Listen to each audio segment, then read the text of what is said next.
కొన్ని ప్రశ్నలకు సమాధానం చెప్పకుండా మౌనం వహించడం ఉత్తమం. కొన్ని పరిస్థితుల్లో అతిగా స్పందించకుండా చిరునవ్వుతో తప్పుకోవటం మంచిది.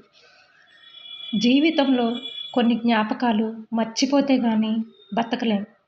కొన్ని గాయాలు గుర్తుంచుకుంటే గానీ ఎదగలేం. మనకి ఎంత ఉంది అన్నది ముఖ్యం కాదు, మనకు ఉన్నదాంతో మనం ఎంత సంతోషంగా ఉన్నాము అన్నదే ముఖ్యం.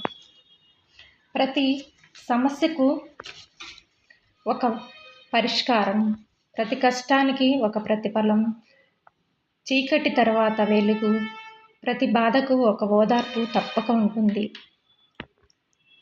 సమయం వచ్చే వరకు విశ్వాసం కోల్పోకుండా ఉండటమే మన కర్తవ్యం.